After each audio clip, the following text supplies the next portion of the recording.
Now that I kind of experienced these uh, tools thinking backwards of like how and why and when. So the art kind of helped me go backwards and understand why architecture, because in the beginning, as a kid, what do you want to do when you grow up? I wanted to be a pilot. I wanted to be a professional surfer. I wanted to be all this other stuff.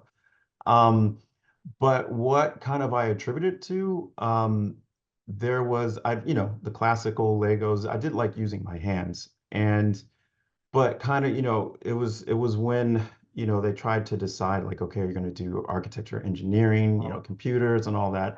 Um, that's where I was like, okay, I can choose this traditional path of, I thought I was going to go into engineering, but it was architecture because I'm at my core, I was really interested in spatial awareness.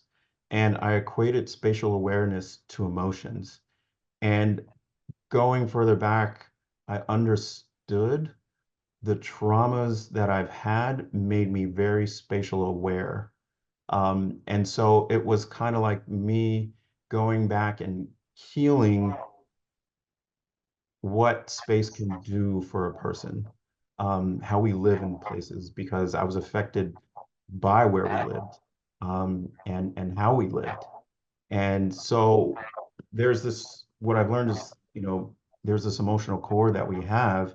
And when it comes out, we can choose, there's certain professions that allow for it. So I didn't know, to me, like, oh, architecture, because I like dwelling. And so when I went further into, college, it was like day and night, because it's like specifically I'm focused on something that I want to dive into. So it was it was just basically uncovering how to problem solve. It wasn't just about a building. I learned it was more about how do you take a certain topic and then how do you feel about it? How do you relate that to a space? How do you show tension in space? What does that mean? How is there happy architecture? How can there be healing properties with your relationship to sun, your relationship to light within a room? So there's this connection between the body, the mind, and I would dare say the spirit. So those were kind of like quasi things I was learning during architecture and just putting it into a physical form. But a lot of the times, as much as I deal with conceptual art, some is abstract, some is a little bit more defined.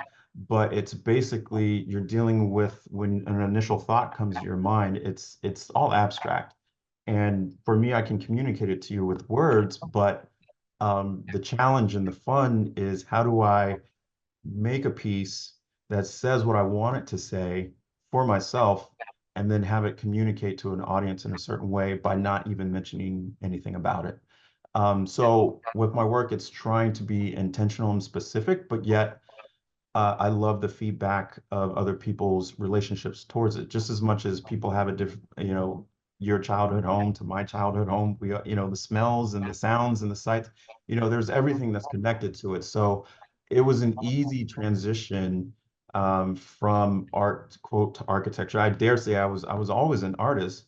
It was just how I chose to say where I was an artist, whether it be within a gallery wall or whether it be behind a desk in a computer, drawing up forms and spaces, and trying to figure out how people live with one another.